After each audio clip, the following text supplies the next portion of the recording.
Hello and welcome to Bolt Action Reloading. In today's video we're going to be talking about the 107 grain Sierra Matchking loaded behind Alliance Reloder 16 in 6mm Creedmoor. Stick around. Welcome back to the channel. If this is your first time here and you'd like to see how I and the rest of the community here make our group smaller, start now by subscribing to the channel and hitting the bell icon. That way you'll get notified when I post new videos and you won't miss anything. In today's video we're going to continue our reloading process for our 6mm Creedmoor Ruger Precision Rifle. The details of the rifle will be in the description box below, but I'll put a quick shot on your screen so you can see our Generation 2 Ruger Precision Rifle chambered in 6mm Creedmoor is what we're reloading for today. All the performance numbers I give will be based on the actual loads that were shot in that rifle.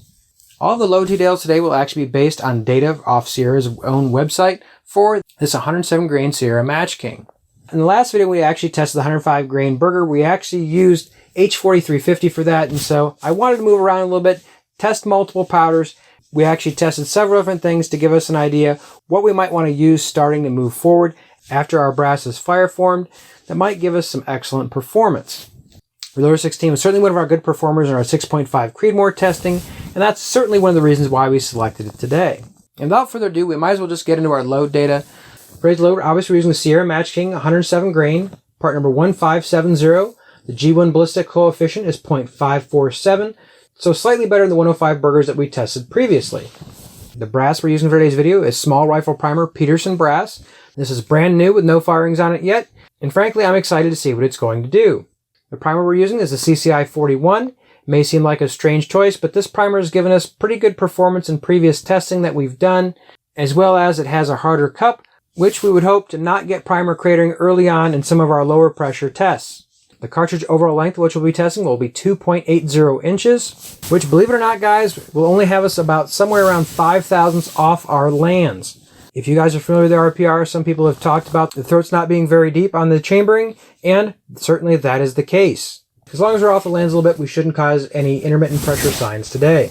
Like I said, our data is from Sierra. Our powder for today is Reloder 16, starting at 40.7 grains and working all the way up to 41.9 grains.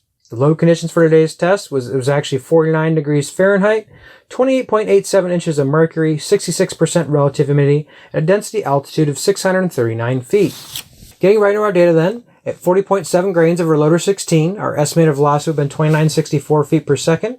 Our actual achieved velocity was 2966, standard deviation of 9.3, extreme spread of 23, and a 0.939 MOA group. At 41 grains, 2986 would have been our guess. At 2997 is what we achieved. Standard deviation of 12.9, extreme spread of 31, but a 0.571 MOA group. At 41.3 grains, our estimated velocity was 3,008 feet per second. Our actual achieved velocity was 3014, standard deviation of 14.1, extreme spread of 33, and a 0.605 MOA group. At 41.6 grains, our estimated velocity bumped up slightly to 3029 feet per second. Our actual achieved velocity was 3046, standard deviation of 17.6, extreme spread of 45, and a 0.959 MOA group. At 41.9 grains, our estimated velocity went to 3050. Our actual achieved velocity was 3078, standard deviation of 11, and an extreme spread of 28, and a 0.933 MOA group. As I mentioned before, I might start integrating the spreadsheet more frequently on the channel. This is actually from the 6.5 guys, and I will put a link down to in the description to it if you guys are interested. This sheet does contain all the velocities that were shot, every little detail, and so you guys can look at it to your heart's content, obviously, if you can read it. One of the more interesting things I find about that chart, the visual representation here, kind of shows you where you have the outlier. Also, being as you see the shots as they were in order, it will alert you to things like, was the first shot the one that actually threw your group out for the standard deviation? For example, the actual outlier for our 41 grain load was our first shot of 3017. So, if you'd let the barrel cool off, maybe that had slightly affected the performance of that particular string as you shot it. Another thing of interest how I like it on here, you'll see if those outliers just happen to fall in where the actual average for the previous charge weight tested might have fallen. Might alert you if you're possibly between an accuracy node, and maybe it's worth trying a powder charge in between the charges of which you tested.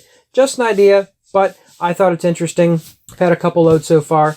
Like, for example, if you look at the 41.6 grain load, you'll see that actually was a pretty tight group, except for the one outlier in that group was actually 2076, which was very close to the average velocity of that next round. So it might be just going into that next accuracy node. Maybe bumping that charge down just a little bit will put that right where we want it, especially seeing the 41.3 grain load actually had velocities that were up closer to the 41.6 grain load.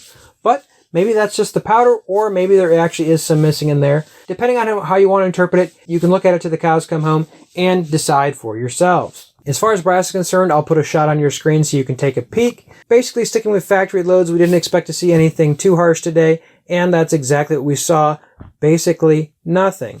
The max charge velocity was slightly higher than the book, but only 28 feet per second. We really didn't see any pressure signs to speak of, but look at the brass to your heart's content.